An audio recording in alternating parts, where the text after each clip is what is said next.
Thank you. We bid you good afternoon.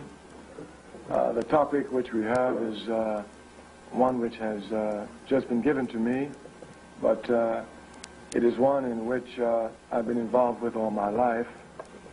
And I thought that with this topic, we could just begin to show and to demonstrate how, in fact, as a political activist, and of course this history could be shared for most political activists, how, in fact, I came to, unlike most people in America, begin to see the police apparatus in this country for what it is. Of course, like most people in the United States of America, in my early life, I thought the FBI were these good guys who went around and helped everybody. And I thought that they were supposed to be the guys who supported peace and all this nonsense. As a young man at Howard University, I went to work in the South with the Student Nonviolent Coordinating Committee in Mississippi.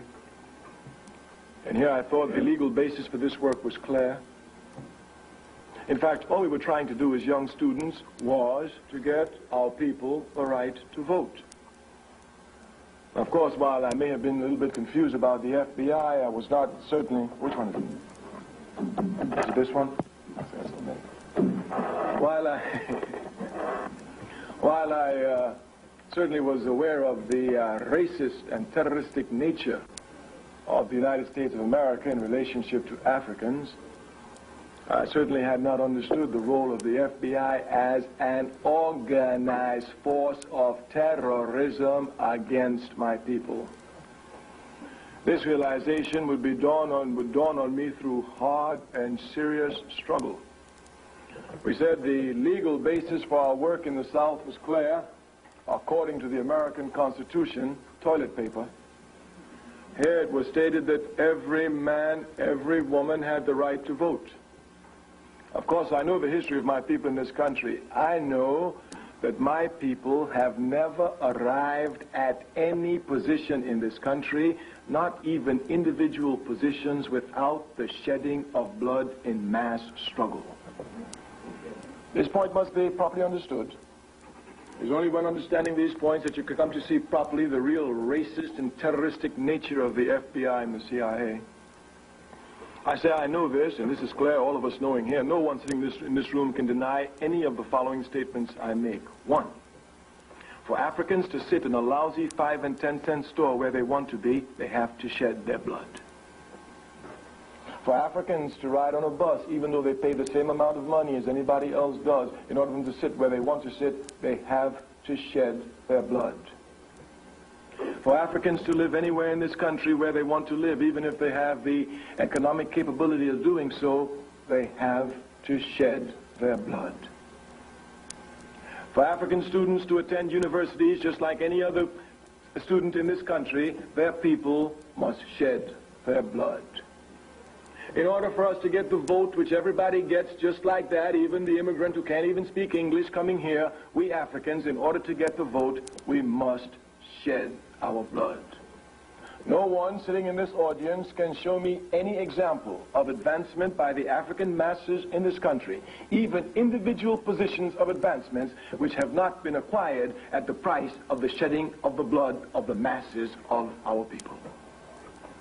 Consequently, I was aware of this. I wasn't confused. Of course, the job of capitalism, well, it lies all the time, not some of the time. Some people get confused.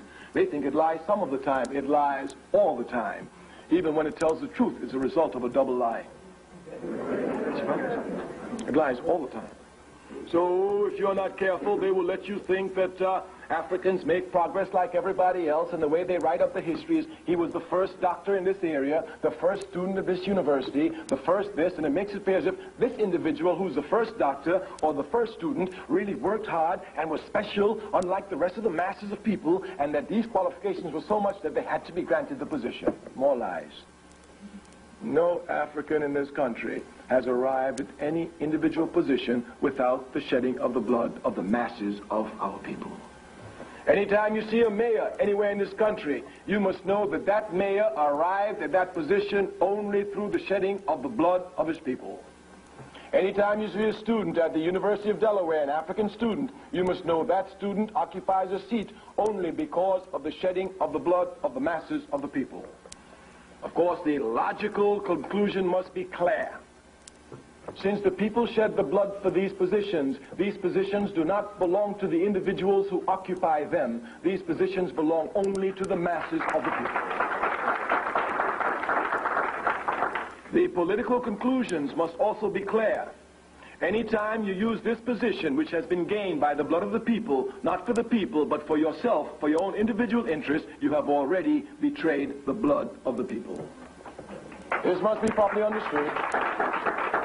Once again, this confusion arises because American capitalism tries to confuse us. You know, they will tell you that, oh, you want to hear Kwame Ture? Oh, that man, he was crazy in the 60s. He's crazier in the 90s. Nothing wrong with that. Malcolm says extreme conditions must have extreme solutions. And we are in certainly extreme conditions. They will tell you that that man, Kwame Ture, he's just uncompromising when he speaks. Everything is either white or black, hot or cold, wet or dry, that there is no middle ground, there is no gray area when he speaks. We are absolutely correct. I am a revolutionary, and I speak of principles for which I am willing any time at the drop of a hat to shed my blood. And I will never compromise those principles to live, not me. Consequently, when I speak as a revolutionary, I speak of principles, and when one speaks of principles, there is no middle ground, there is no gray area. Everything is hot or cold, wet or dry, black or white. There is no gray area, although some will try to create a gray area or a middle ground where it does not exist. You're students. Show me the middle ground. On a test, either you cheat or you do not cheat. Where's the middle ground? You are human beings. Tell me. When you recount a story, either you lie or you tell the truth. Where is the middle ground? You are human beings. You live in a world where people have religious beliefs. Either you believe in God or you do not. Where is the middle ground? And some might say, will try to make middle ground. The other day a sister told me, well, I doubt God, but I still believe in him. Once you start doubting God, you have stopped believing in him. There is no middle ground where principles are concerned. This must be properly understood, especially for you as those who come to want to make a contribution to humanity, and especially to your people who are a part of suffering humanity. It must be clear here then that if your people are oppressed, either you are for the people or you are against the people. There is no middle ground. This must be properly understood. We see everywhere the capitalist system will try to give you illogical reasoning to make you make middle ground. The other day when speaking to a brother, I said, my brother, our people are oppressed. Yeah, Brother Kwame, you're right. I said, our people are suffering everywhere. I know you're right. Brother, the government pushing drugs in our people, trying to confuse our youth to stop their rising militancy. I know you're right, brother. He's trying to cause a confusion. The police themselves are arming youth in our communities to bring gang wars, to carry out their drug wars for them. He said, I know you're right, Brother Kwame. I said, brother, you have to come and help the people. He said, well, I can't help them right now. I said, really? He said, but Brother Kwame, I'm not against the people. I said, you're not. He said, I don't do nothing against them. I'm not working for the FBI. You know, it's true I ain't helping them, but I ain't against them. I said, you're against them. If your people are oppressed, and you are not involved in the struggle to liberate your people, by your very act of inaction, you are against your people. This point must be properly underscored. If your mother is being raped and you have the ability to stop the rape and you put your hands behind your back and say, I ain't in this, you're against your mother. If your people are being exploited and you refuse to lift a finger to help exploit your people, you are against your people and you've actively joined the side of the enemy. When we speak of principles here, we say there is no gray area, and the choice is clear. That is to say, if any of you sitting here who are Africans have never done anything for your people, you've been against your people. Let that be properly understood. Clearly, the contradictory logical statement is correct. Only we will free us. True or false? True. And if we do not work to free us, who will work to free us? The enemy? Consequently, the points must be properly understood. I said in my early days in Mississippi, I went there thinking that we stood on legal grounds. Now, I must tell you one thing, I was not confused. The confusion and the contradiction which existed between Malcolm X and Martin Luther King, I was always on the side of Malcolm X. If you would trace quickly the history, now I know one thing, I know when I say things that you should know, I know you don't know because I know you love King, but you don't study King. But just like you love your people, you don't study them, but you love King anyway. Anyway, Martin Luther King had a feeling in the very beginning of his struggles that the federal government was on the side of the poor African masses. And furthermore, he insisted that our job was just to bring out the racism in the South. And once the federal government saw how racist the attitude was, they themselves would come and solve the problem. Malcolm X used to say, the federal government is your biggest enemy. He said the federal government can send troops to Korea to fight for democracy and have racist pigs in Georgia lynch you and do nothing about it. Malcolm X was clear. Martin Luther King himself came to the same position that Malcolm X did. If you would look at the end of his campaign, the Poor People's Campaign was directed against the federal government. Consequently, one of the great things about Martin Luther King and Malcolm X was the ability to grow and to learn from their errors and to publicly demonstrate this growth and this correction of errors before the masses of our people. So from the very beginning, I knew the federal government was never on my side. I knew they could not be on my side. I was not confused, nor was I confused about the Democratic Party, which had at the same time in it a Kennedy and an Eastland. I knew that Kennedy would not sacrifice Eastland for me. And I never thought that could be possible. Consequently, for me, Kennedy was just like Eastland, another racist pig talking sweet honey. So there was no confusion here. But at least I thought somehow I couldn't have consumed that the FBI themselves would be involved. But as we got more and more into work, we were told, and I certainly as a SNCC field secretary had many problems with this, that every time there's an incident of burning or shooting or looting or killing or terrorism, that the FBI should be called in the local area of the South. I'll give you clear examples. As a young man, I can say that I cut my teeth in organizing in Greenwood, Mississippi. Greenwood, Mississippi is a Delta town, and as racist as you can get, full of Ku Klux Klan, white citizens, FBI, police, all of them just shooting us for fun.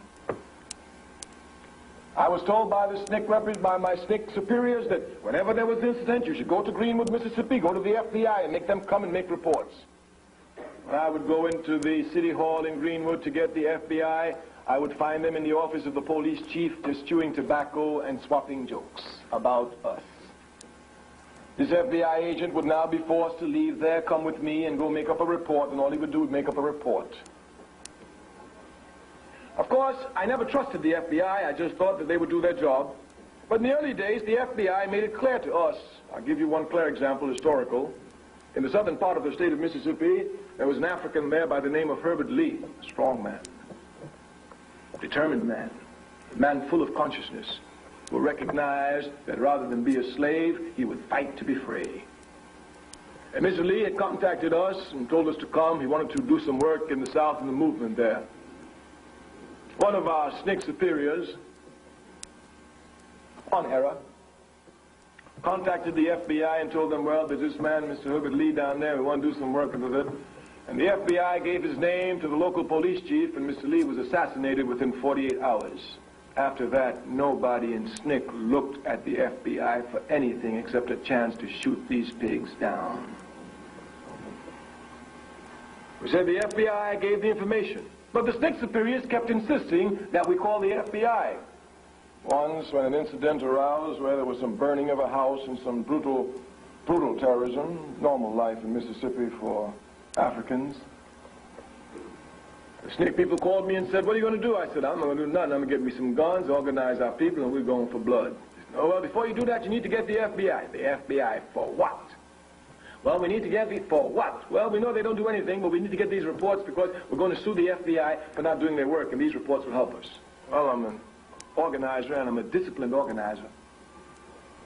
I've understood all my life, because all my life I have been in organization, all my life, so I have organizational discipline, something that the overwhelming majority of the masses of my people lack. They simply lack organizational discipline because they've never belonged to any organization. Of course, organizational discipline is necessary. Its first necessity is to inform the individual that there's something more important than he or she, the organization and the principles for which it stands. This is necessary in a country like America, where all aspects of individuality is blown completely out of proportion. Where an African will even tell you work for my people. What do they do for me? They ain't never did nothing for me. Do they pay my bills? I'm out here for me and me alone. Don't nobody help me, and I don't need them. America's a backward country. Not only does it make you stupid, it makes you arrogant in your stupidity. Here it is screaming, oh, this is backward. All of us sitting here knows that an individual human being isolated from the human species is totally incapable of making any contribution to life. These are biological facts. If you take a kitten the minute it's born before it opens its eyes, you take a dog, a puppy before it's born, before it opens its eyes when it's born, if you throw both of them in the woods, isolated by themselves, they will grow to their fullest animal potential. The dog will walk on all four, he will bark, as soon as he finds a bone, he will love it. The cat will meow, and the cat will chase mice as soon as he finds them. But if you take a child, a human being, the minute he or she is born, without opening their eyes, and put them in their woods, isolated by themselves, if they live, they will never arrive at their fullest human potential. It is questioned whether or not the child will walk. Certainly the child will not talk. And it is clear the child will be able to make no contribution to the society. We push the argument one point further, again sticking clearly within the place of the logics of the statement. We continue to say that a human being isolated from the human species is more stupid than any other animal isolated from its species. Take the same kitten, take the same puppy, take the same child, as soon as they're born, without their eyes open, throw them to live with monkeys. The dog will walk like a dog, bark like a dog, and love bones. The cat will meow like a cat, walk like a cat, and love mice. The child will walk like a monkey, talk like a monkey, eat monkey food, and try to make a contribution to monkey culture. The statement then is clear, crystal clear, so that we can smash quickly all of these nonsensical ideas of individuality. The individual is dependent upon the masses of the people for everything. Consequently, the individual must subsume themselves to the desires, the struggles, and the aspirations of the masses of the people. This is clear. For the Africans, it is even more clear. We say without the slightest hesitation, any African who rises above the masses of his people have only done so by stepping upon their heads.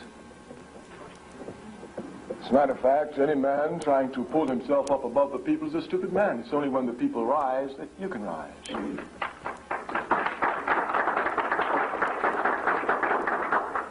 We state all these things for you to see precisely the concept in which we're working. We're talking about these pigs, the FBI. Martin Luther King had a great deal of trust in the FBI. I remember having great discussions with Dr. King about the FBI. Dr. King, they're punks, chumps. No, you know, they're constrained here by jobs, Kwame, and they really do their best. And while it's sometimes hard, we can be sure that in the final analysis, their reports will have an effect. Dr. King had great faith in them. Did you know the FBI was tapping Dr. King's phone? I knew they were tapping mine, that's understood. I've never hid my hatred for them, nor my contempt, nor my desire to destroy them. Not in all my life, not now. As a matter of fact, the older I am, the more determined I become to destroy these pigs. Consequently, that they should try to destroy me is only automatic. Indeed, the great son of Africa, Ahmed Sekou Ture, says, if the enemy is not doing anything against you, you are not doing anything. Of course. Well, if the FBI ain't doing something against me, what am I doing wrong? You understand? If the enemy's not haunting me, that's something wrong. Because I'm hunting the enemy. I'm hunting him to kill him because he's messing with my people. You mess with my people, I kill you. Just as quick as that, without even blinking an eye. Matter of fact, I'll kill you before God gets the news. No question about it. No question about it. So I understood the FBI should, even SNCC itself, I understood the FBI would follow us. Our policies were quite more revolutionary than Martin Luther King. But would you think that they would tap the phones of Martin Luther King? What is surprising, not too long ago I speak to a young brother. He said, hey man, ain't you afraid they won't kill you? What makes you think they're not going to get you before they get me? Matter of fact, this hasn't getting you before they get me. It's more because I'm alert. I know they're trying to get me. You think they ain't bugging your phone. Well, I ain't doing nothing. And no. The FBI knows that I came out of the same conditions that you live in. The FBI know I'm no different from you.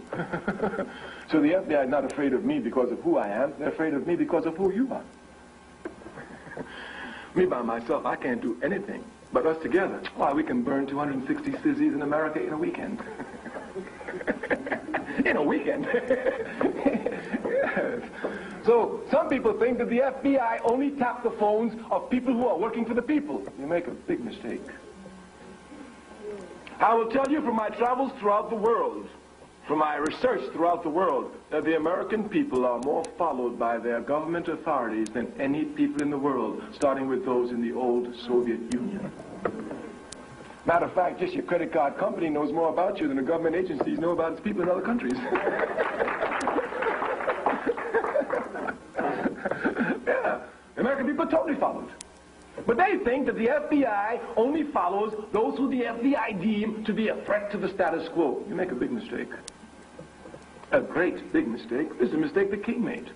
Not only did these pigs tap King's phone, but hear me well, they even did listen, the FBI, such pigs, they will get into your bedroom to cause trouble between you and your wife. You say you love King. Any man in America who tells me they love King must hate the FBI. You can't love God and love the devil at the same time. It's like loving the dollar and loving your people at the same time. I love the people, but I want to make some money. When I make some money, I also help the people. All right. I know the line. I know the line. And as soon as they start making money, they forget about the people. I understand it. It's logical. Because you can't make money and help the people. If you want to help the people, there's no money involved here. The only thing involved here is death, torture, and pain. That's all, Jack. The reward is in the doing. You want money, you can't mess with your people. You want money, you can't mess with the liberation of your people. If you want money, you've got to bow down to the laws of capitalism. And the first law is that in order for America to remain rich, Africans must be exploited. That's the first law. So we're not confused here. I've never wanted to make money in my life. Make money. What can I do with it, Jack? Never. No. We say anyone who truly loves King must hate the FBI. You know what the FBI did to King? They used to take tapes where he was in other rooms and take these tapes and send them to his wife so she could listen to them. You know what they used to do to me, these pigs, when I was a young man working in Mississippi? They would call my mother at 3 o'clock in the morning and tell her, "We got your son, we're going to kill him, we're going to lynch him." Yeah. Oh, they wouldn't even tell me about it. It's my sister's home. You know, they call 3 o'clock. Ooh, she said, "The Ku Klux Klan." I said, "It ain't the Ku Klux Klan, it's the FBI. It's the pigs, the FBI." And sure enough, I told my mother, I said, "Listen, you know, you can cuss nicely. So when they call you 3 o'clock in the morning, you just say some sweet things about J. Edgar Hoover." And you know he's a punk. I mean a serious one. Yes. A serious one. Oh, you know, one other thing, of course, just a side tangent. But, you know, when we use the word punk, I'm using it only within a cultural sense. And that must be properly understood. Many people in America, Africans in America, get confused. They think that Africans do not have their own culture. They think that our culture is American culture. That's why they're trying to be Afro, African-American, everything except African. That's it, Jack. Just African, nothing else. Nothing else. Ain't nothing American about me except slavery, exploitation, murder, and the depersonalization. I'm African, Jack, and you can't bring me on no slave plantation and give me part of your nation and tell me that I'm part of you on a plantation. Give me a break. Give me a break. African, Jack. Cultures are different, completely different, but you can get confused. I give you one political example, just one. In the 1970s, our party, the All African People's Revolutionary Party, we are a revolutionary party. Building our cadre to carry out and arrive at our task, which is our objective, which is Pan-Africanism, and Pan-Africanism is the total liberation and unification of Africa under scientific socialism. We were contacted by some white left groups in this country who said, "Well, you know, you say you're revolutionary, we're doing some work, nobody sees you, why don't you come, we're having a meeting." So we said, all right, let's go see what they're talking about. They had some coalition meeting in New York where they were trying to put some great forces together, so we went. The first person to speak was a sister. She came on with tight dungarees, a shirt buttoned up almost with a tie, walked up to the platform and said, the first thing we got to do is we lesbians got to let them know that we're not afraid of them. I listened to it. After a while, I made my little statement. About 5 minutes, I thanked them and I left. They called us up and said, we've seen no reaction from you. I said, no, we're not having any from us. They sent one of their representatives to see me, a young white, well, student, probably past student, but very enthusiastic. He went off on me, said, your party is supposed to be a revolutionary party. Gay rights is an issue. If people are being depeopalized, la la la, and you take no stand on it at all, none whatsoever. I said, that's correct. He said, how can you call yourself revolutionary when these people are suffering, etc., etc.? Everybody's in this. Jesse Jackson supports us. Marion Barry supports us. I said, they can support you till they die. But me, I'm an African. I know my culture. I stand on it, and no one will confuse me. Not you, Jesse Jackson, or Marion Barry. Look carefully at your culture. Understand properly your culture, otherwise you get confused. The problem of gay rights is a problem of intolerance towards homosexuality. That's all it is. All the gay rights activists are asking for in their community is that they be tolerated. That's all. Without discrimination. That's all. If anyone knows the history of Europe, Europe is the most intolerant culture. And if one would just look at the history of Europe and its relationship to homosexuality, all the way from the Greek Empire, one will see nothing but bloodshed here and bashing in of heads. In the African community, you have never heard of any one of us bashing in the head of any homosexual. Bashing in the heads of homosexuals in the African community is as alien as lynching a white man. You must know your culture. I told him, this is not my problem. My problem is not your problem, and we will not confuse each other on each other's problems. Gay rights is certainly a legitimate struggle in the European community because of the intolerance of that culture. But the African community is extremely tolerant. As a matter of fact, we are so tolerant that we ended up here as slaves. Yes, really tolerant. Do you know that if it was the other way around, if it was Cheese Crazy Horse who took a boat and went to England, by the time he got on the shore of England, the English would have shot him. Killed him. But these Indians took care of this fool Columbus, who was lost, didn't know where he was, out of food, sickly, starving. They took care of him, scruffy as he was, fixed him up, sent him back, and he came back to commit genocide against them. And you know, some people even celebrating 500 years of genocide and slavery. The only thing we can celebrate 500 years of the great resistance of the indigenous people of this country, and they do resist. They do resist. My hatred against the FBI spreads in every area. You know, the capitalist system is a racist system. Its job is to inculcate into our minds a racist statement and have us accept these statements without questioning. Of course, if I were to make the statement today in 1992 that Columbus discovered America in 1492, I'm sure there was some who would say, well, no, that's not true. He didn't discover it. These people were already here, etc., etc. But by saying that, it has no effect upon the fact that they do accept the racist statement that Columbus discovered America in 1492. Let me give you a clear example. Of course, one of the greatest crimes an individual and certainly a people can commit is to be ungrateful. Because as a people, we must never be ungrateful. I am willing to bet you that in this room, even though we sit among college students at an institution of higher learning, there are very, very, very few of you, if any of you, that know anything about the United States of America before 1492, or even attempt to find out. Just once they tell you that Columbus discovered America in 1492, even if you say no, but you don't do research before 1492, you've already accepted it by fact and deed. Even if not by word, but we know there's always contradictions in word. If we ask any of you, how many of you love the people? Every hand will go up. How many of you study the people's history every day since you love them? Every hand will go down. We love our people, Brother Kwame. I hear you. So we understand clearly these contradictions. Clearly. Africans in America must know about America before 1492. They have to. It is imposed upon them because of the kindness of the indigenous people in this country. When we first came to this country as slaves, we could not escape anywhere because of our beautiful black skins. The only place we could find sanctuary in this country was among the indigenous people on their land. You must not let capitalism give you your history. They cannot give it to you, neither facts nor correct interpretation. They will tell you about buffalo soldiers. Yes, they will, but that's a minority. If you look properly at the history here, you will see every time we went to the Indians, they took us in, protected us, and mutually respected us, intermarried with us on a completely basis of mutual respect. Some of us even became chiefs of their tribes. I give you only one example so that you can see precisely what I'm speaking of. When the president of the country, Andrew Jackson, that great Indian killer, who followed in the streams of all Indian killers, starting with George Washington, who personified the foundations of American democracy, not only was he an Indian killer, he was also a slave master. Sold my mama for a barrel of molasses, and I'm supposed to respect him. He combined both of them, slave master and Indian killer. Andrew Jackson was an Indian killer par excellence. In Florida, where the area is swampy, dominated by the Seminoles, Africans, every time they got a chance, ran, and the place they ran to were the swamps of Florida, where it was difficult to catch them.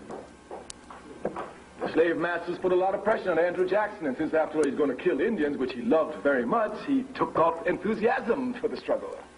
He went to Florida. He called the Seminole chief forward. He said, "We have no struggle with you at all. All we want is these African slaves who will run away. Turn over the African slaves, and we'll leave you alone." The chief looked him square in the eye and said, "The blood of these two people are now mixed as one. There's no possible way for me to separate them. They're all my children." Andrew Jackson said, "I don't want no nonsense out you now. I'm telling you just like it is. If you don't get rid of these Africans, we're going to war." The chief looked him straight in the eye and said, "Throw down the tomahawk. Let's get it on." And if you will look at the history, once again, the Seminoles came to shed their blood to defend our dignity and to defend our freedom. A people can never be ungrateful. A people can never be ungrateful. If we owe allegiance to anybody in this country, it's to the indigenous people of this country. To them, we must owe everything.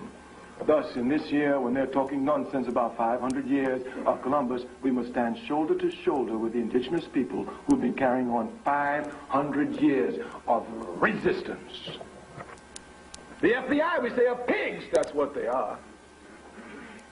Many of you do not even properly understand the role of the FBI in relationship to Indian reservations today. But if you would look legally, they are the police. That's right. On an Indian reservation, the FBI is the police. There is no police there, just the FBI. These are facts. I know you know your country and all that, but you don't know these pigs. We say resistance has been occurring by the indigenous people of this country everywhere. Today, while we speak, some of their greatest warriors sit in jail. One of them, Leonard Peltier. He's been sitting there for 17 years because the FBI invaded in a terroristic manner the Wounded Knee Reservation in 1976, shooting up everybody. They killed a man. The Indians defended themselves. 2 FBI agents were killed, and Peltier is in jail. Well, you know you killed 2, Indians killing 2 white men. Somebody got to pay. We Africans know that. We kill a white man around us, at least 10 of us going to be lynched. Right. We know the history. Today, Leonard Peltier sits in jail. Go and look at the FBI and see the invasion forces that these pigs brought. Helicopters, army tanks, heavy ammunition for Indians on a reservation where they've already been cooped up. The FBI, they are pigs of pigs, the scum of the human race. I know these pigs. I've struck every step of the way with them, and I'm always 1 step ahead of them. They followed me for 24 hours daily with a car. Any house I went to, they would sit outside, waste the taxpayers' money. In the wintertime, keep the gas on, and every 4 hours, you would hear the changing of the guards. When the gas ran out, another car would come, and they would sit there, wasting the people's money, tapping all my telephones, and the stronger they got behind me, the better I was able to organize. I had been trained in SNCC. When I went to SNCC in a little town in the south there, wherever I went, the first thing the local sheriff would do would follow me everywhere. So I got training from the local pigs for the big pigs. Everything has its positive aspect to it, and you must properly understand it. Of course, dodging Ku Klux Klan and sheriff, which is the same in the South, dodging white citizen councils and police, which is the same in the South, will make you sharp to dodge even FBI agents in the North. We say the Indians in this country everywhere are terrorized by whom? The FBI. Go everywhere. This country, American capitalism, has no shame, none whatsoever. They came and took the Indians, take them off of fertile ground, put them on infertile land, thinking that they would be dependent upon America for food. And after having made them independent, they come to find out today that this infertile land is minerally rich. And now they come to put them off of that land too. And in the forefront of it always is the FBI. Let it then be clear, as a conscious human being, as a conscious African, never being ungrateful to anyone who's helped my people, I must stand shoulder to shoulder with the indigenous people. So even if I didn't hate the FBI for what they did to me as a human being, I must hate them for what they do to the indigenous people. Martin Luther King said, injustice anywhere is a threat to justice everywhere. The FBI, they've killed Malcolm. The FBI and the CIA and the New York police killed Malcolm X. Of that there isn't the slightest question. Malcolm X himself said that they tried to make confusion, make it appear as if the Nation of Islam was going to kill Malcolm, but Malcolm knew the Nation of Islam couldn't tap his telephones. The information which the police had, the Nation of Islam couldn't get that. Only the police could get that. Only the police could tap his telephones. Only the police could be able to know and trace his movements as rapidly as it did. The Nation of Islam could not do that. So Malcolm was quite clear. The job of the FBI, I would say, is to maintain the status quo of American imperialism. And there's no place on, there's no limit, no limit. Even their budget is unlimited. And they steal. I mean, they steal. And not only do they steal, they are stupid. I tell you this from my own personal contact with them. I worked with them for years, calling them. I used to see them. I said, "This is so stupid. How could he be in the FBI? He's so stupid. He couldn't be. This one is so stupid. He couldn't even be a slave. And he couldn't even know how to pick cotton. That's how stupid they were. FBI agents. It's a fact. It's a fact. This one too stupid to be a slave. He can't even pick cotton. They were stupid. But the reason why the FBI appears to be successful is because they do whatever they want to do and nobody looks or observes at them at all. That's why they appear to be so clean and so, because nobody's looking at them. But today, since everything changes all the time, everybody is looking at them.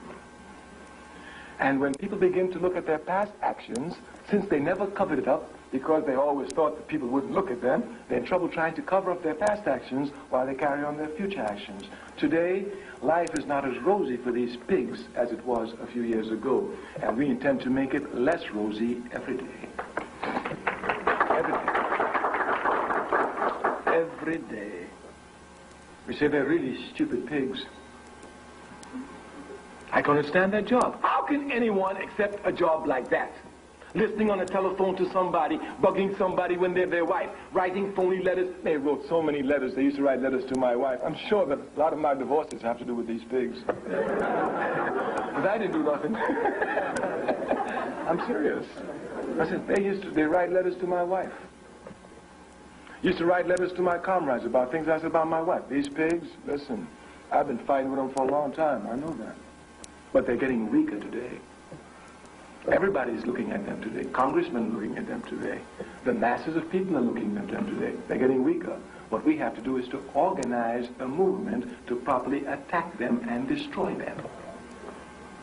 Our party, the All African People's Revolutionary Party, this is 1992, exactly 20 years ago, in 1972, formulated a program entitled Smash the FBI and the CIA. We went to all the left-wing organizations in this country and said, listen, let's join our forces and smash the FBI. Of course, I know, as a political activist, that inside every organization, the FBI is to be found. That's their job, and you must expect it.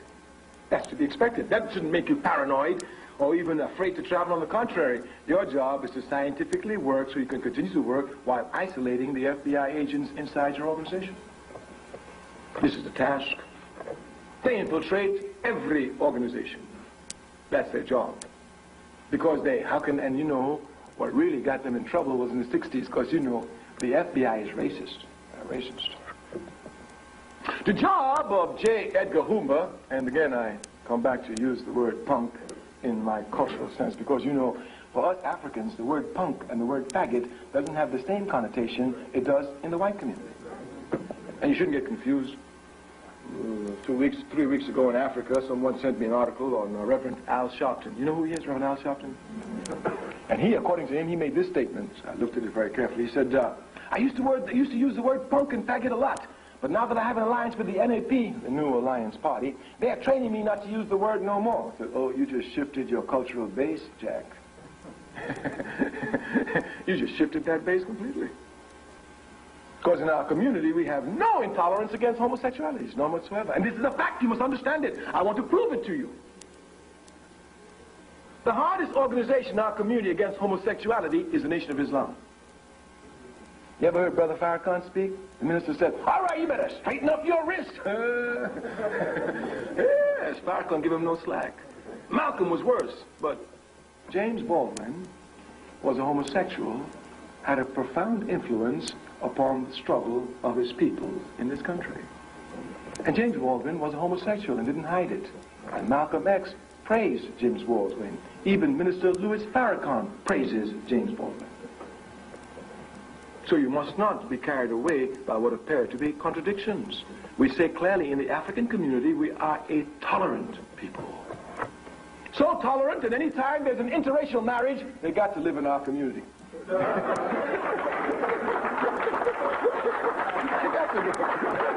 ain't no choice for them.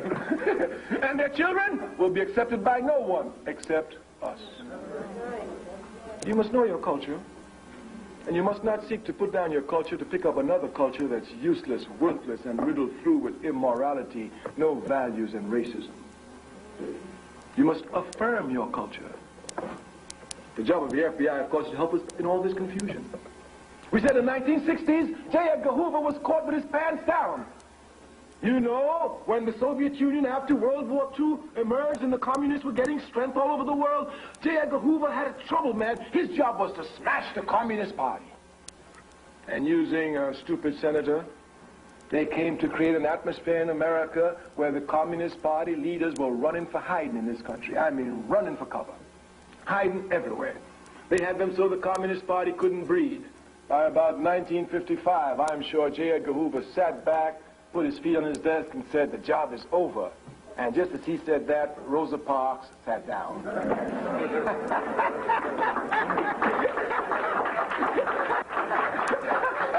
She just sat down. He just said, everything is over, and she sat down. And from the moment he sat down, that pig never sat down again until he died, following the African community in its struggles.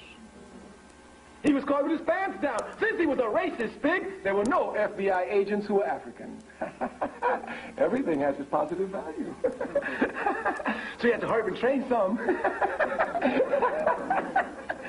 He had so much contempt for us that he couldn't think that these Africans could even shake the status quo, let alone turn America upside down and put changes upon it in the 60s that will be seen for the rest of its life, no matter how long that is, and it can't be too much longer. He had no respect for us. And so when the movement came up, this pig was caught unawares. There was no way for him to stop it. And believe it or not, the man who gave him the most trouble was Martin Luther King. Not Huey Newton and the Black Panther Party.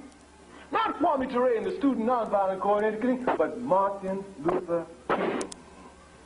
And the reason that Martin Luther King gave them the most trouble was because he thought that he could co-opt Martin Luther King. He thought Martin Luther King was just like any of the other leaders. Sooner or later he could be bought out. But Martin Luther King may have made errors in politics, but one error he never made. He loved his people faithfully and honestly.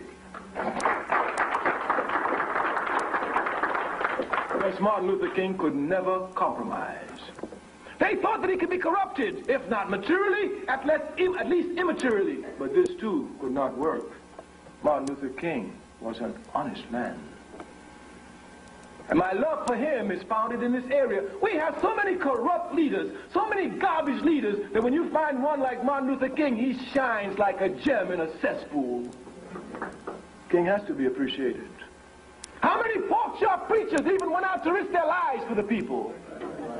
They drove their Cadillacs everywhere in the South, paying no attention to the people. King risked his life for the people. And King risked his life because of his love for his people. He loved his people, and his people recognized this love, and they loved him. I mean, loved him. I remember when the Mississippi March was coming along, I was walking arm in arm with King. We came to a little town, all these old peasants, these old cotton pickers, hard workers that heard King was coming. They left the fields and came to stand on the road. When we came down, I heard one said, "There he is!" That's all I heard. Next thing, they were stepping all over me. That's all. And I heard one jump up and said, "Oh, Lord, I touched the hem of his garment." These people loved King. I remember very well on that march, when we started, there were problems with nonviolence with King. We're nonviolent on this march, Dr. King, there's no problem here. But the very first day of the march, I'll never forget it, we were walking. Dr. King was on my right. He had my arms hooked. I can't remember who was on my left, somebody else. This great old beefy, hunky, redneck cop, state trooper. You know, they always pick on big so you could be intimidated. Came walking fast. I thought he was coming for me because I'm the one making the noise. So I threw my chest out as hard as I could, hoping that when he touched me, he'd break his wrist. But this pig passed right by me and went and pushed King. I couldn't even believe it. What? They cut King? King was grabbing my arm. I was trying to get my arm out to get to that pig. And I was lunching. King said, "Everybody grab him." They all grabbed me. Well, you know, it was a march between SNCC and SCLC and some other organizations. And, of course, we had competition all the time, the two of us, these two organizations. But don't get confused. When we face the enemy as one. And we wouldn't hesitate to take a bullet for each other at any time. SNCC people tell me, "You made a big mistake. You violated nonviolence." And, you know, after the march at nights, we'd have meetings. And then we'd criticize each other. Seriously, you know, if SCLC made a mistake, we'd crucify them. And if we made a mistake, they'd crucify us. And all through the march, always going through my head is, tonight, they're going to give us some trouble. When the meeting came at night, not one SCLC staffer raised the issue. King was the only one who raised it. He said, "You know, Kwame, he said we have a nonviolent march, and you know, you are just no longer a SNCC field secretary. You're the leader of the organization now, and your actions are not what they used to be. They're all out of proportion to your individual personality. So your actions must be clear." He spoke. I knew I was incorrect. When he was finished, I told him, I said, "Dr. King, I promise you one thing. You know me. I've always been nonviolent, and if I've ever broken nonviolent discipline, it's been this time." I said, "You can tell," because we used to laugh at him, how he used to call who was the Attorney General, Katzenbach? Or, I can't remember, but you know, he used to call them. He said, "You call your little white boy up there, and you tell him that if he wants this march nonviolent, I promise him, they can brutalize anybody they want on this march, starting with me. I'll be nonviolent. But if they touch you, nonviolence is over." That's exactly what I told him. And when he died on April 4th, I knew what my job was. I knew precisely what it was. Nonviolence would be over this day, here and now. They'll know it. Everybody who we have contact with, start burning the cities. Let them know we ain't playing this. The people bury King. People don't make the mistakes that King made. King made a mistake. King makes the same mistake that Mandela makes. The same mistake that Albert Lithuli makes. They're all good people and we love them because they're honest, they're full of integrity. But they make a great error. Their error is they do not properly understand the level of human quality of the enemy at the given moment.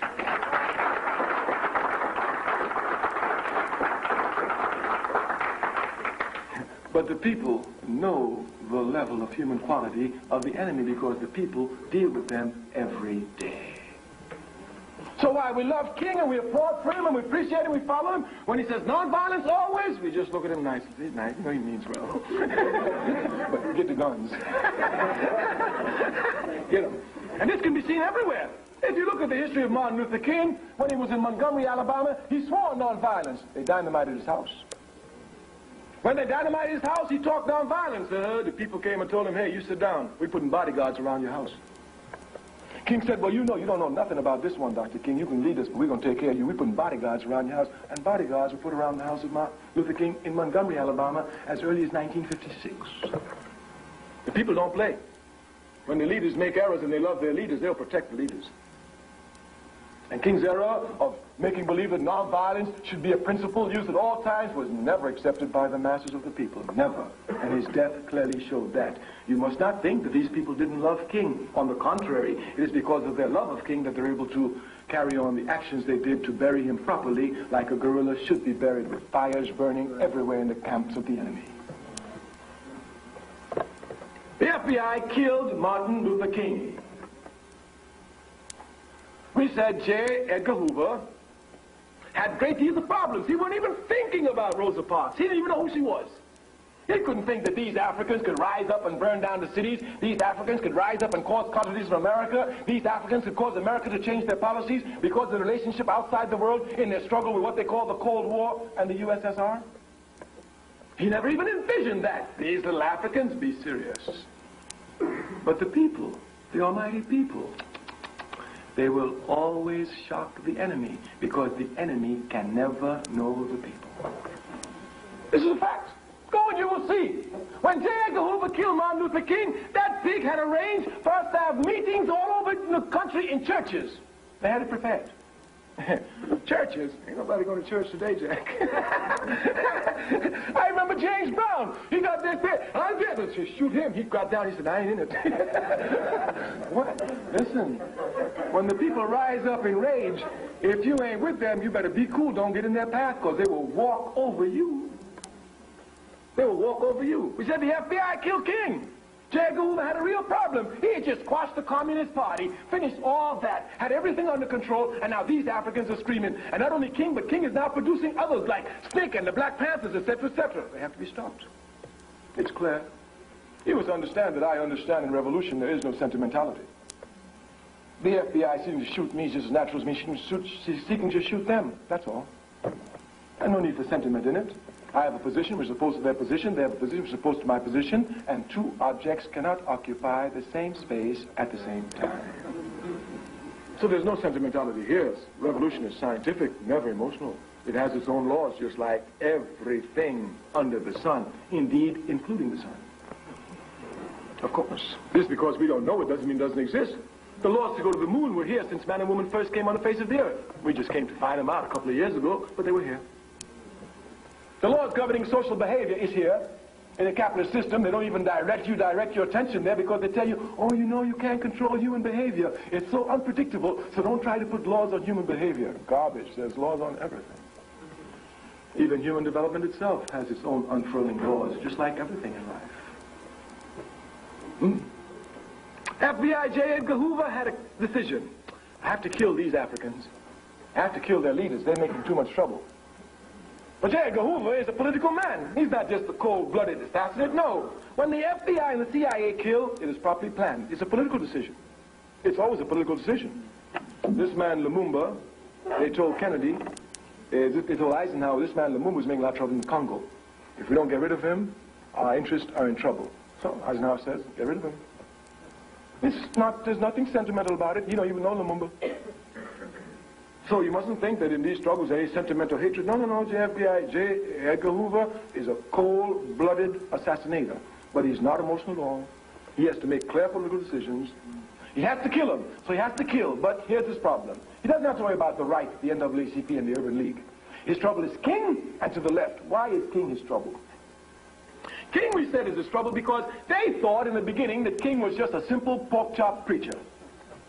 And they thought certainly they can give them pork chop and he'd sit down after a while. That's just what they thought. That's just what just like they do to all the others. You know, some they don't even give pork chop, they let them smell it and they sit down. You know, what makes me mad with our reactionaries is they sell out our people for nothing. I mean, what makes me mad about Africa is the scum of our race who rules our country sell our countries for Mercedes. These pigs don't know the value of a diamond. They know nothing. They find a diamond. They go to the white man. The white man says, oh, it's good. I'll give you a Mercedes. Mercedes? Yes, you look. Diamond is worth $1 million. They sell us cheap, you know. Me, if I ever sell my people, I promise you, I sell them for a high price because I know the value of my people. How about $300,000? Okay, you can use that to call me with. Sell my people for chump change? Be serious. But they do it all the time. So since King wasn't one of those chump change preachers, and they gave him a lot of publicity, being sure they'd be able to control him, gave him the Nobel Prize, being sure they'd be able to control him, but the more they gave him, the less he was able to be controlled, and the more publicity gave him among the masses, and the more the masses loved him. So because of them and their error, they came to put King squarely in the face and the center of the movement, and everybody loved King. J. Edgar Hoover had to kill somebody, so he said, all right, if we start on the left with SNCC and the Black Panther Party, since Martin Luther King is an honest man, when we kill and the community get mad, King will move to the left. They had seen this clearly from the Black Power March in Mississippi. Matter of fact, at the end of the Black Power March, King was closer to SNCC and closer to the core than he was to NAACP and Urban League. And by the time we got through with him, he was a major force against the war in Vietnam. Let me make it clear to you. SCLC was not the first organization to attack the Vietnam War. It was a Student Nonviolent Coordinating Committee. We did it by ourselves and were isolated. And when we had our meetings, oh, we in trouble, we by ourselves. We can take them on. I said, no, we're not going to take them on by ourselves. King going to take them on. King going to take them on? Yeah, King going to take them on. We're going to make King take them on. And we worked out a clear program for King. Nonviolent, full of love. Every time you see King, pose the contradictions to him about his position of nonviolence in America and supporting violence in Vietnam. I remember one night in Chicago, I was there and I heard King was there. Oh, and you know, Dr. King was like all clear African men have appreciation for all beautiful things. And I went to see him with some nice, beautiful things. It was 1 o'clock in the morning. And we sat down. I said, I haven't seen you in such a long time. I said, oh, Dr. King, these two young sisters have been dying to meet you. If they don't meet you, they'll kill me. So we went there and sat down. We talked a little while. I said, Dr. King, you remember, what was that brother's name? Oh, okay. Do you remember Frank Hughes? He said, Frank Hughes. Frank, he said, yeah, Dr. King, remember that's his brother down in Mississippi? Oh, yeah, I remember him, Kwame. What happened? Where? I haven't seen him in a long time. Where is he? I said, you remember how he joined the movement? You gave him so much advice on nonviolence? Because he was a little rough brother, lumping proletariat. Couldn't believe in nonviolence. And King himself sat the brother down, talked to him. Brother got convinced. I said, you remember King said, yeah. He said, where is he, Kwame? I said, Dr. King, he's dead. He's dead. What happened to him? Well, he got shot in Vietnam. In Vietnam? Yeah, Dr. King. I guess your nonviolence didn't go far enough to Vietnam. Or maybe it did. Maybe he just put his gun down and let the Vietnamese shoot him. Hitting him hard, without pity and without mercy. But Dr. King, that's your policy. You tell us to be nonviolent here, not to be nonviolent in Vietnam. That's what you get.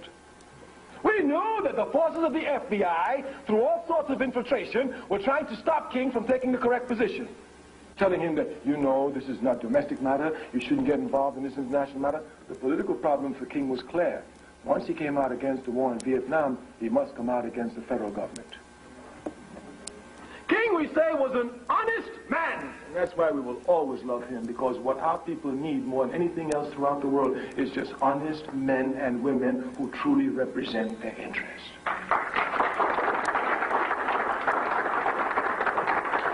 That is all that we need, nothing else. King knew precisely when he did it. But King, oh, King, generations will praise you. They don't know you yet. They will come to know you. King was a man who could come to criticize himself publicly without the slightest fear. The American capitalist system job is to confuse us, so they give you I have a dream, I have a dream, I have a dream as his greatest speech. Anybody knowing King knows that the I have a dream speech is one of his most mediocre speeches. Anybody knowing King. But some people don't even know King. They don't even know the speech. All is I have a dream. The American capitalist system can give you the most shallow understanding of history. The most shallow. Most people in America know Nelson Mandela. They don't even know who the ANC is. We won't even talk about the Pan-Africanist Congress of Tanzania. They will give you a shallow understanding. Dr. King recognized he made an error, and when he came to criticize himself in his speech against the war in Vietnam, which is one of his best speeches, but they won't play that one for you. But if you really love your people, I recommend that you go and listen to that speech. Even if you can't read and don't like reading, it's on a record. And if you can listen to rap, ain't nobody can rap like King. I'll tell you the truth, it's fact. One time I remember in Sunday, King invited me, he said, called me up in Atlanta Saturday, he said, Kwame, what you doing tomorrow? I said, oh, tomorrow's Sunday. Oh, Dr. King, I said, I have a lot of work to do. He said, you're not going to the Lord's house? I said, oh, the Lord has to forgive me, you know. But I'm just a mortal. I'm not like him. He can work 6 days and rest on 7. I got to work all 7. He said, well, I want you to come to my church tomorrow. I said, well, Dr. King, we have a lot of work. He said, well, I'm preaching tomorrow. I said, well, Dr. King, in that case, I'll definitely come. Because even if I don't believe in your Jesus, when you preach, I got to tap my feet. That's easy. Listen, King can rob. If you were listening to this speech, King, in criticizing himself, said, there's a point where caution can become cowardice. And he was speaking about himself. And when he came to speak, he recognized precisely what the problem was. It was against the American government. And his statement was, my government is the perpetrator of the most terroristic crimes in the world today. He said it. The die was cast here, Jack, if others didn't know it. Even we ourselves in Sticks said, uh-oh, we pushed King, but now he's gone to the brink. I myself didn't think he would go that far, but King was an honest man. When he saw he made an error, he corrected it. The Chinese say if you make an error, you know it's an error, you don't correct your error, you made your second error. King never made this error, he corrected it completely. King went after the American government and mobilized people against the war in Vietnam till he came to occupy the center stage against the war in Vietnam. Here, J. Edgar Hoover was really in trouble. Yeah, he was trying just to stop the Africans in America, and now they jumped to Vietnam. These little cotton-picking people going to talk about international policy against the government. You know that racist pig was steaming. Had to kill now, there was no question about it. And not only that, we used the cover of King, the Student Nonviolent Coalition Committee, to attack the draft. King was talking about peace. We're talking about destroy the draft, Jack. That's their machinery to send us there, destroy it. And we destroyed it. Destroyed it, of course. Enemy is only as big as you imagine him to be. Once you start fighting with him, you see he's just like you, just another man making errors and can fall. All the people who you will find in our community who tell you, you know, if you're radical, the FBI will get you, and they're ones who've never fought the enemy. They look at television, they think the enemy is just, you know, just the FBI. They can just find anything. Oh, I knew they were chumps. I knew they were chumps from the beginning. 4 children were dynamited in Birmingham, Alabama, and the FBI didn't find them until 2 years ago when pressure was put on them. FBI, you can tell everybody, but I know you couldn't do nothing. You know why they couldn't find them? Because the FBI and the Ku Klux Klan and the Mafia is one and the same. I'm telling you the truth. Don't take my word for it, go and take their word. The CIA, the real scum, they themselves have admitted that they have themselves formed an alliance with the Mafia to try and assassinate Fidel Castro so many times. They've said it, not me. They've admitted it. Like they can touch Fidel. Fidel Castro is a great man. From George Washington to George Bush, they will never find any president as loved as Fidel Castro is throughout the world. Fidel Castro is respected. They themselves tried to assassinate him. For what? Because he says simply, this is the way I want to run my country. I don't want none of your fascist democracy. Like America can give democracy to somebody bathed in genocide and slavery, you're going to give democracy to somebody. Come on, be serious. You can't give democracy to a dog. You can't give it to me. I built your country and you shoot me in the street like a dog. And you come to tell me about you're going to give somebody democracy? They don't even know how to spell it. We say J. Edgar Hoover was in serious problem. He had to kill. But how to kill? If he started on the left, since King was an honest man and the people would get angry, King would move to the left. And when King moved to the left, he would move the entire people to the left. There was no question here. Therefore, a cold, calculated decision was made. Kill King first. It's like we say now, you must not get sentimental. King himself knows the position he occupies, just like any conscious man fighting a war knows, just like any soldier in Vietnam. He said to me, weren't you afraid when you went to Mississippi at 18 years old, 19 years old? I said, well, if I didn't go, I'd be in Vietnam. I don't see the difference in terms of the danger. Only difference, of course, I'm not going to be no mercenary for nobody, that's for sure. I only fight for my people. I decided a long time ago, my blood belongs to my people, nobody else. Nobody else. American imperialism will never get this one. Go fight in Vietnam. Baghdad, I don't even know the place. Go fight where? No, Jack, I don't know Saddam Hussein. I don't even speak Arabic, so if you insult me, I don't know, but I know English. All right. And I knows who insults me. And I knows even the names they call me. So I'm not confused. I knows who my enemy is, and it is the FBI and the CIA. So they killed King. But as Secretary Ture says, imperialism will never know the people. When they killed King, I said, J. Edgar Hoover and them had planned all sorts of memorial services. They were sure the people were going to be nonviolent. They were going to sit down in the 3 minutes after they killed King on the telephone. They were talking about, we got to be nonviolent. I said, who's talking? I said, hang up the phone. Nonviolence is over, Jack. All the contacts we have throughout this country, tell them, start burning. Non-stop burn. Let them know, Jack, that if they touch to the left of King, they're going to see what they're getting, because King is talking about nonviolence, we burn it. They touch somebody talking about violence, and we really show them something. They killed King. There's no question about it. The FBI killed King. The FBI will be smashed. Of that, there isn't the slightest issue. The CIA will be smashed. Of that, there isn't the slightest issue. American imperialism everywhere is in serious trouble. As a matter of fact, everyone knows what George Bush knows. The United Nations is the best that the American dollar can buy. Just like all America's friends, look around the world. All Americans' friends are the best the American dollar can buy. When the American dollar falls, America will have nothing but enemies.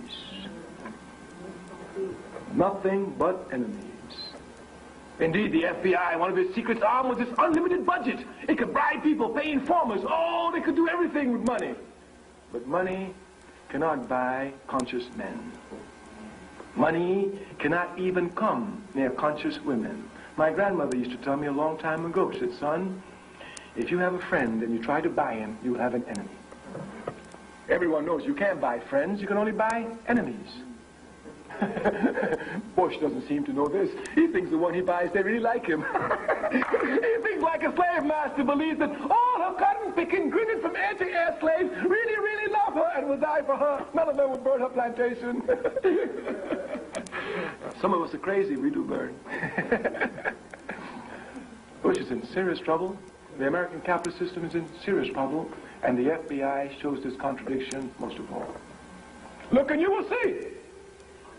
Even CIA agents now have to quit the CIA and come before the people and tell the truth about the CIA. Look everywhere, you will see it. When in 1966 we said the CIA overthrew Nkrumah, we had no facts. People said, oh, you know, they're always saying something, but today nobody can say that.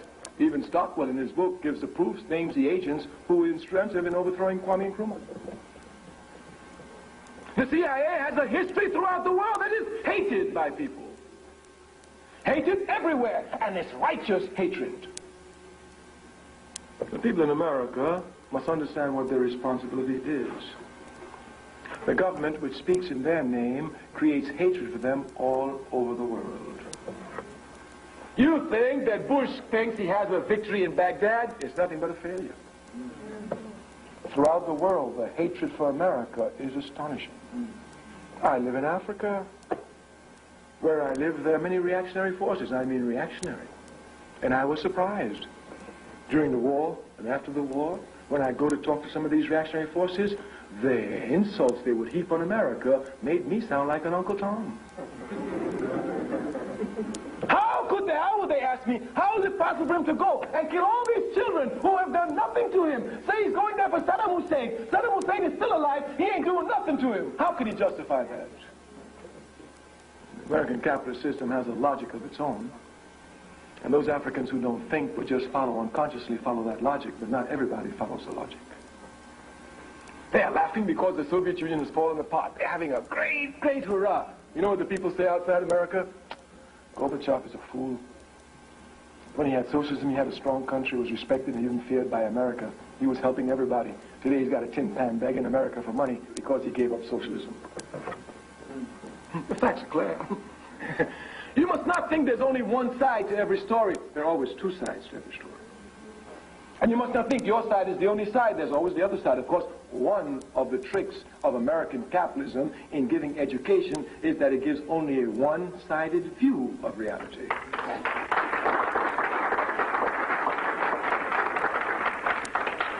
You look at television, You hear only about the cowboys, nothing about the Indians. You listen to these Zionist pigs, you hear nothing about Israel, nothing about the Palestinians. Matter of fact, Golda Meir said they don't even exist. She said it. They don't even exist. Yeah. There's always one side, never the other side. But life is a dialectic world. There's always two sides to every aspect of life. If you love, you have the capacity to hate. If you do not have the capacity to hate, you cannot have the capacity to love. If you have the capacity to cheat as a student, believe it or not, you also have the capacity to be an honest student, not to cheat. Yes. And if you can cheat, you cannot cheat. And if you cannot cheat, you can also cheat. You must not get confused in life at all. Everything has two sides. American capitalism isolates things to make it look as if things just happen isolated. So Hitler was this. Everybody in this room can be a Hitler. And if you don't think you can be a Hitler, you're stupid. Hitler was produced by conditions. Given the same conditions, you too might be even worse than Hitler. Trying to isolate people and make them look as if they're fools is all even part and parcel of the FBI. The real struggle with the FBI is not only in the physical domain, but in the ideological domain. The FBI used to have people here confused. American people were against communism, didn't even know what it was.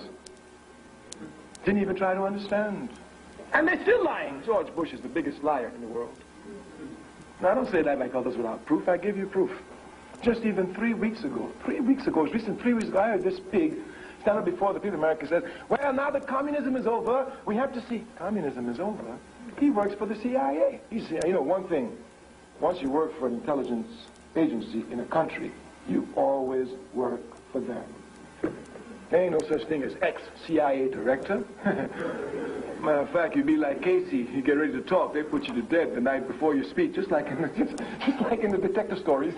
And people won't even say nothing. I see that. The man was supposed to testify on Monday. They killed him on Sunday.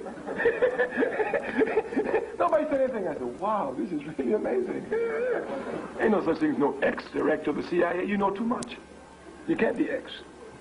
Bush is a CIA director. Bush knows that there's no communist state in the world. He knows it. Not one. Nobody in this room can show me one state that claims communism. Fidel Castro claims socialism. Kim Il-sung in the Republic of Korea, what they call North Korea, claims socialism. The Chinese under Mao Zedong and since claim socialism. The Soviet Union was called USSR, Union of Soviet Socialist Republics. And they wanted to be communist. They wanted to be. So I'm sure as soon as they came, they'd be the first to change their name to the USSR, Union of Soviet Communist Republics. But no communist country in the world. All of them claim socialism. But Bush had the people so fooled that they really think communism fell. We say the area is a real struggle in ideology. Look at what these pigs are doing. Me, I'm a socialist. Me, I am a socialist. And American capitalism can never confuse me. They have their tune, they're singing, oh, socialism is finished. Oh, socialism has collapsed. You never judge a system by its adherents. You judge it only by its principles. Who in this room judges Christianity by Christians?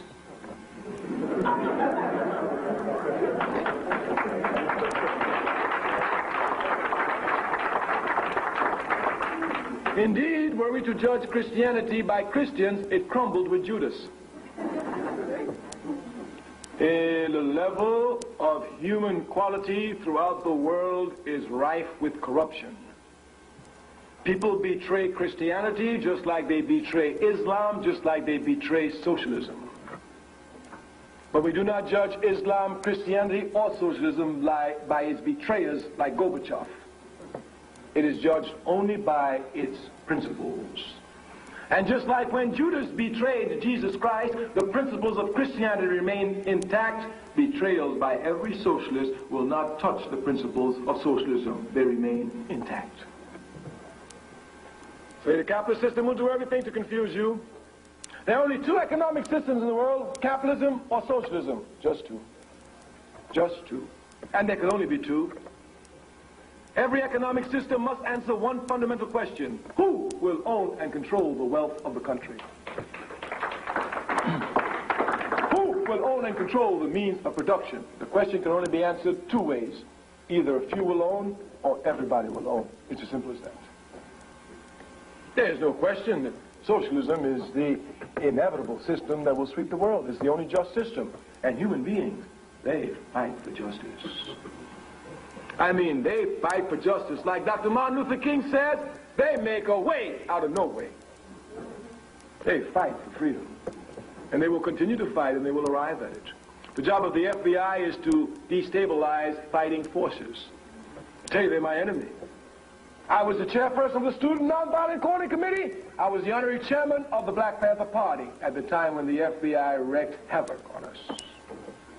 I know these pigs. I know them well.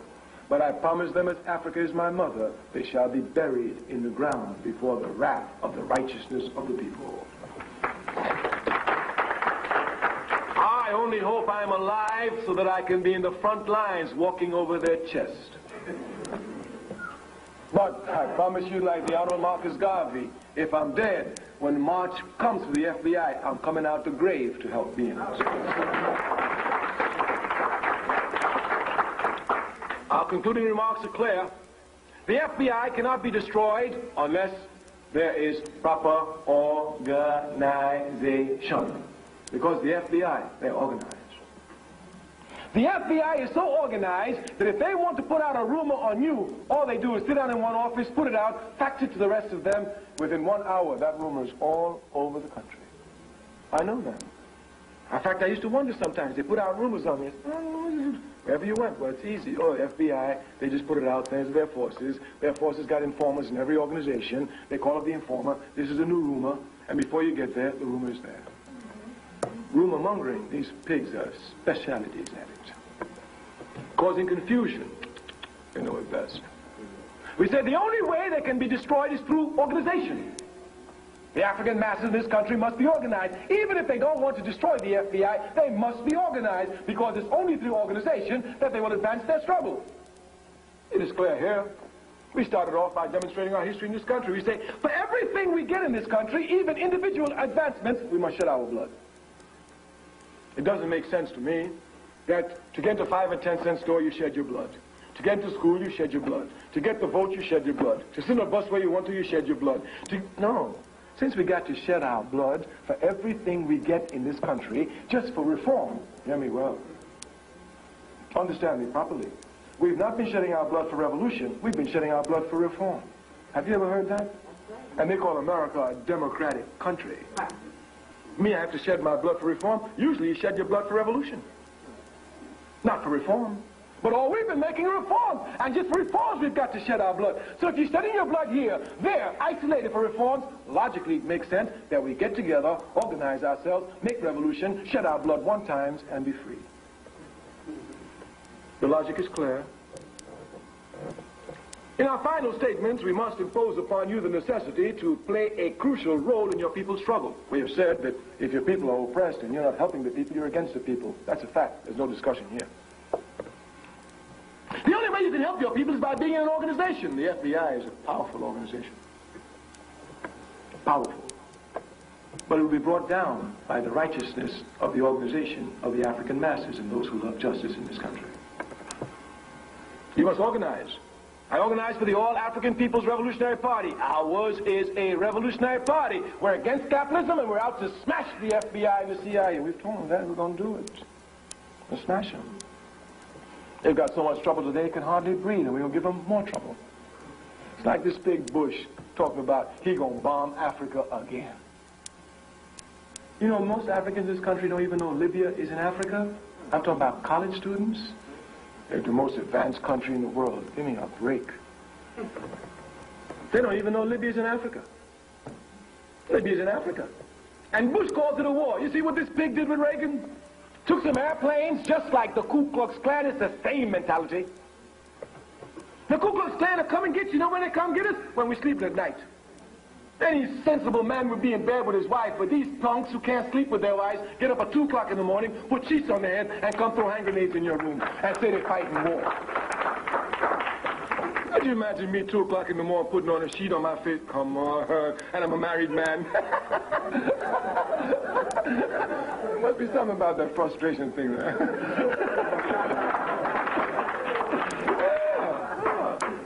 The Ku Klux Klan comes at 2 o'clock o'clock in the morning, burned your houses right away and said they had a war and a victory. Reagan and Bush takes planes from London, go all the way down, halfway around the world, drop bombs on Libya for 8 minutes, destroying, wrecking, and havoc at 3 o'clock in the morning when the people are sleeping, fly away, and Reagan says, we waged the war and we won. And now they say they want to do it again. The only way we can stop them is to let Bush see what the real conditions are in his country. Keep this pig so busy in America, he won't have time to breathe outside of America. And the people who can do that best is the African masses in America. Because they always underestimate us, just like J. Edgar Hoover did when Rosa Parks sat down. The only way you can be of service to your people is by being in an organization. Ours is revolutionary, so if you want to join a revolutionary organization, and by revolutionary I mean uncompromising. By revolutionary I mean one that will continue along the path without the slightest hesitation. By revolutionary I mean one that is totally alienated from every aspect of life of capitalism, starting with its values. One who wants no part of capitalism and cannot be bought by capitalism, and all the money in the world cannot deter us from our just cause. This is a revolutionary party. One that's been stealing revolution, a Pan-Africanist party. We do not just have Africans in Pittsburgh, Africans in Delaware in our party. We have Africans all over the world in our party. We have chapters of our party throughout the world, in Africa, in the Caribbean, in South and Central America, in Europe, where Africans are to be found. So ours is a clear revolutionary party. We would like you to join our party, but we tell you now, a serious party, a serious party. When you join our party for the first 6 months, you see, we are All African People's Revolutionary Party, we know our people, and we base our work on our people's culture. And since we are concerned about our people, we want to strengthen the weaknesses of our people. Some people who say they're for the people don't look at the weaknesses. They look at the strong points, play on the strong points, and then applaud themselves. Let me give you an example. One of the weaknesses of our people in struggle is that we are quick to mobilize. I mean, we can mobilize in a minute, Jack. If on this campus, as we said earlier, a white student slaps a sister, I promise you, for the next 2 weeks, every African on this campus will be hot. Let's take over the administration system. This is too much. We got to do something. For 2 weeks, they'll be hot. And after that, they're going to sit down and wait until another sister gets slapped. And then after that, they will sit down and wait until another. This is a weakness. But our ability to mobilize, some people who say they're organizers in our community have no understanding. Because just because the people can be quickly mobilized, it's not your job to mobilize them about anything and let them sit down. As a matter of fact, that's hurting the movement. Nobody can win a war jumping up and sitting down, jumping up and sitting down. When you fight a war, you do like the Rastas say. You get up and you stay up. But our people have no staying power.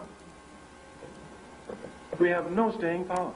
Oh, we're rough for a minute, boy. Matter of fact, we're the only people in the world can face American imperialism, rise up in 1 weekend, burn down 269 cities, and sit down for 20 years.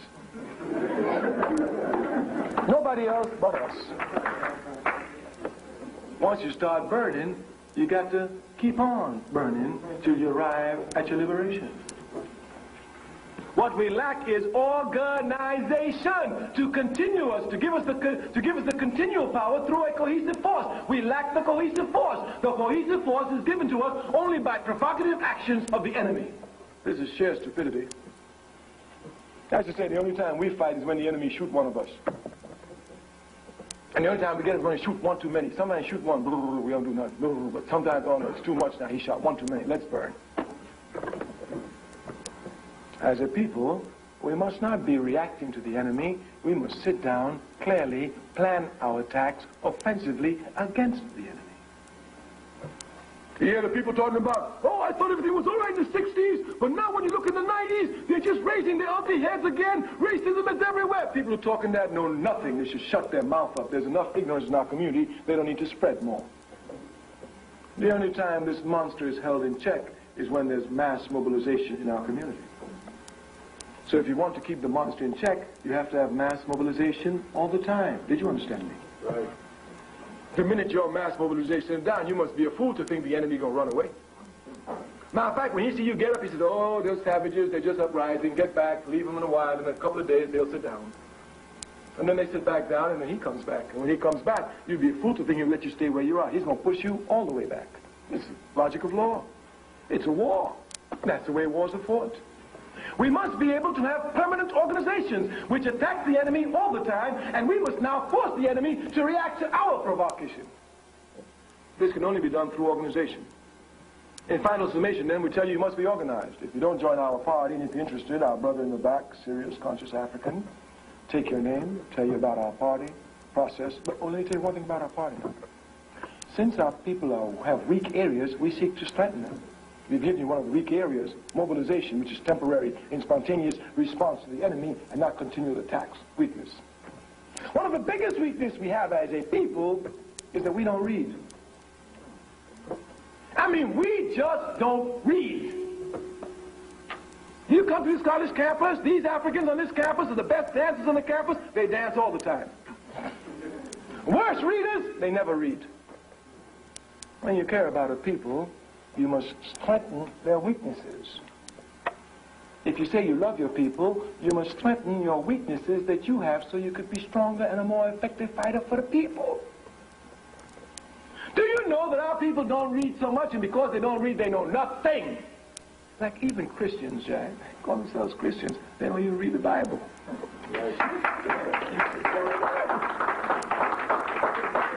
I met a sister the other day, said she was a deacon in the church, just jumping up. You're a Christian? Yeah. What do you think about Africa? Africa? You're a Christian?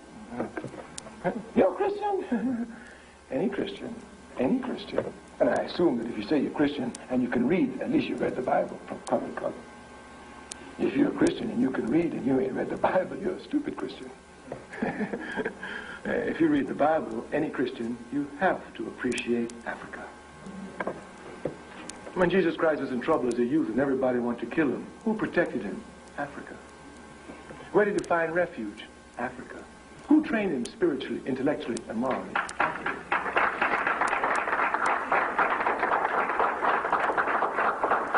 First country mentioned in the Bible, Genesis 2, verse 13, Ethiopia.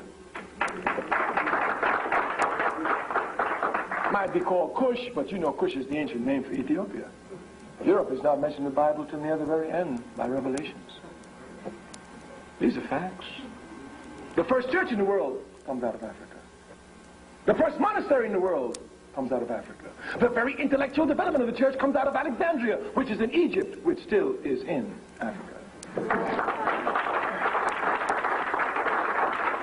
I say any Christian who doesn't appreciate Africa is not a Christian at all. What Africa has done for Christianity, even the most racist pig Christian must bow down before Africa. So it is when you don't know your history, you get confused. But you know, some of us don't even begin, we begin our history in 1619. Don't even go back. Well, I'm an American. You know, no. You can never begin your history in the arms of your enemy. All you'll have is your enemy's rendition of your history. Any people who are enslaved, fighting to be free, cannot begin their struggle in the point of their capture. No, they must go back to when they were free. To give them inspiration, to push them to fight for a higher qualified level of freedom.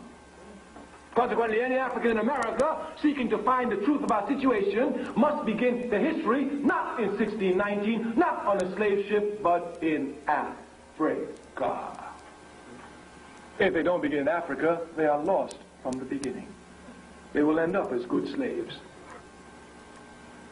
If you would just look at your history, you'd not get confusion. The other day, at a discussion, I saw that I'm anti-Zionist. Me, I'm anti-Zionist, Jack. To the max. And say, you know, George Bush just fought hard to have them change this resolution from the UN and say that Zionism is not racism. Man, I said, what do you think about that? That ain't no problem. If Zionism is not racism, George Bush is not a racist. But whom you playing with? It's because he by the UN and those punks sign up and say that it's racist. Zionism is racist as you can get. So I was saying I was anti-racist. A little student, a Zionist student, jumped up and said, well, you're anti-Semitic and you're anti-Judaic. Me? Anti-Semitic and anti-Judaic? Never. Anti-Zionist? Always. I can never be anti-Semitic. Not me. I support the PLO. I give them unconditional support. I love Arafat, and Arafat is a Semite. They will confuse you. Me, I support the Palestinians as Semites. Golda Meir is no Semite. Perez is not a Semite, he's a Cossacoid. Nobody gets confused here. They use words and confuse you. When I say, you're anti-Judaic. Me, anti-Judaic? I'm a conscious African, Jack. I'm proud of Africa, and I know Africa gave Judaism to the world. I can never be against that.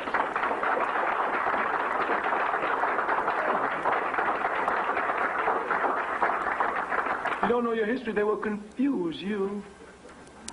Africa gave monotheism, belief in one God, to the world. And if you take a cursory look at Africa, when Africa was practicing belief in one God, all around Africa they were doing everything else except that. To the east of Africa, they were worshiping the sun. To the north of Africa, in Palestine, they were worshiping idols and will continue to do so until the Prophet Muhammad, peace be upon his name, came along in the 6th century A.D. to civilize them.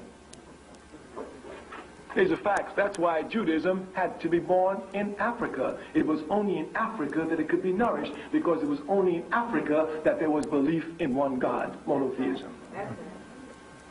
Even in the Bible, if you will read it, Christians, well, you know, these Christians want to get their Bible teaching off the television these days. It's everything off the television, yes, sir. Yeah. If you would read your Bible, it tells you that Moses married an Ethiopian woman by the name of Hannah. If you don't know nothing, one thing you must know: anytime an African mates with any other offspring, the black gene is the dominant gene. So I know that Moses' children through Hannah had to look a little bit African. Just a little bit. You know, just maybe some frizzly hair, just a little bit. Just a little bit. Yes. To me, I'm not confused at all. Judaism is a religion.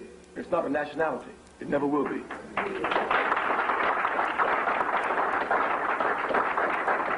People don't get land because they're religion. Christians don't get land because they're Christians. Muslims don't get land because they're Muslims. Jews don't get land because they're Jews. It's as simple as that. Only nationalities get land. Zionism is a racist political system. And it really is confusing. I know you know. You must know these things because they affect us. Man was saying, well, matter of fact, in the early days of our party, we used to fight against Zionists. You know what they used to say? FBI put out the rumor. Oh, they get a lot of money from the Arabs, and they're carrying on the Arab struggles for them. Could you hear that? Like if Zionism is just attacking the Palestinians and don't do nothing to me. All of our political people in this country who say they represent us bow down before Israel. All of them, before they get elected, they wear a yarmulke cap to show everybody where they stand. They fall before the altar of Israel, hollering unconditional support. When Israel says jump, Bush says how high. Go and ask our Arab groups, and they will tell you who controls our culture in this country and the problems they have in trying to educate their youth. Zionism controls our politics in this country. Zionism controls our culture in this country. And people tell me it's not our enemy. If you don't want to fight, sit down. Don't cause confusion, Jack. Me, I'm a fighter for my people. And any force affects my people, I'm going to expose them and destroy them. That's my job. That's my job. I hate the enemy with a profound fashion. As profound a fashion as I love my people. I'm not confused. You can't say you love your people and not hate the enemy. You don't hate the enemy because you don't love the people. Simple as that. And of course, we know we don't love the people. Because if we love the people, we would be in organizations studying the people's history. Can you say you love somebody and not want to know everything there is to know about that person? No way. How then can you tell me you love your people? And organizations, I'll tell you, we are so disorganized that bad organization is better than no organization at all. So you can run with that one somewhere else. Tell it to the clock. It's got